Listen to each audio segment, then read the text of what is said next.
But for the sake of argument, let's just assume that there is contradictions in the Bible.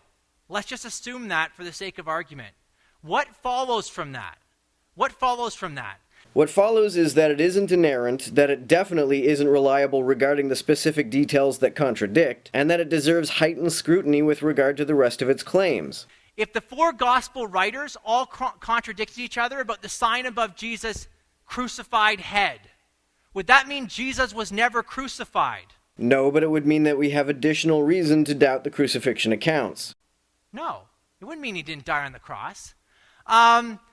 If the women went to the tomb, those were a genuine contradiction. How many women? Was it one? Was it two? Was it three? Was it more? If that was a real contradiction, would that mean that the tomb wasn't empty? No, but since the accounts of the discovery of the empty tomb are some of the most mutually inconsistent accounts in the whole Bible, it does mean that we should have strong doubts that the tomb was empty. No.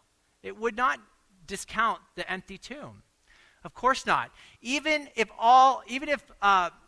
these side details are a contradiction, it would not mean that Jesus didn't rise from the dead either. No, but given the fact that rising from the dead is impossible, these contradictions in the accounts of the resurrection give us additional reason to dismiss it. They don't give us the only reason, and they don't give us the most important reason, but they do give us an additional reason.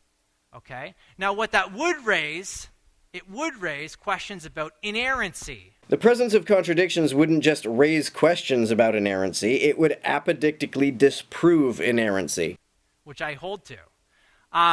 It would raise questions about that, but it would not mean Christianity is not true, and it wouldn't mean that the Bible is unreliable. In fact, listen, we started with this illustration. Some eyewitnesses said the Titanic sank in one piece. Others said it went down, it broke in two, and then sank. But no one in their right mind would conclude that therefore the Titanic never sank. They would if there were no first-hand accounts of the Titanic, or photographs, or any contemporaneous government or commercial documents, or if you couldn't get a submarine and go look at it right now. In addition to the dearth of such evidence, contradictory hearsay accounts are certainly enough to elicit a reasonable doubt that an event even occurred in the first place, especially if these accounts included tales about it magically ascending back to the surface of the ocean.